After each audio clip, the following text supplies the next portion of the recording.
Tofu is made from soybeans, the seeds that grow in the pods of the soybean plant.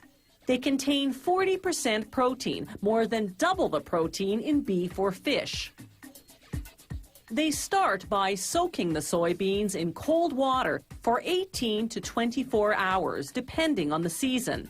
In winter, beans are stored in outdoor silos and take time to warm to room temperature. Here's what the beans look like before and after soaking. As they absorb the water, they double in size and soften up a bit. The bloated soybeans go onto a conveyor belt, where a rotating device transports them to a crushing machine. The machine crushes them into a thick and grainy soup of soybean milk and pulp. It does this by forcing the beans through a filtering screen.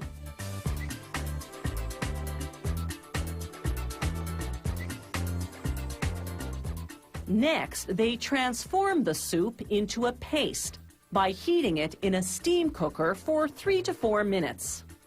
Then it's into a centrifuge machine. As the chamber spins, the centrifugal force separates the milk and pulp. The milk passes through a cone-shaped filter, while the pulp, called soy meal, sticks to the sides of the chamber. The soy meal goes off to be sold for cattle and pet food. The milk stays behind to be transformed into tofu. Still piping hot, it goes into a coagulation tank to be thickened into curd. But first, they add different herbs and spices, because this batch will be sold as flavored tofu. Then they add the coagulant, magnesium chloride, along with water to activate it. Then more stirring. It takes about 15 minutes for the soybean milk to congeal into soybean curd, otherwise known as tofu. When it's ready, it's still steaming, but pretty soggy. So they run it through a perforated cylinder to drain as much liquid as possible. By the time the tofu comes out the other end of the cylinder, it's relatively dry and roughly the consistency of scrambled eggs.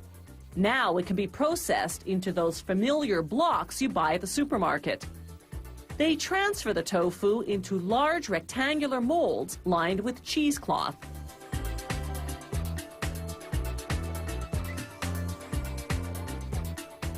Then it's into a press that applies 59 kilograms of pressure. This squeezes out most of the remaining liquid and molds the lumpy, loose tofu into a firm rectangular block measuring 38 by 74 centimeters. They cut the block lengthwise and widthwise into 54 blocks of 300 grams each. Tofu itself is pretty tasteless, but like a sponge, it absorbs the flavor of whatever it comes into contact with. They drench this batch in a spicy marinade to make jalapeno-flavored tofu.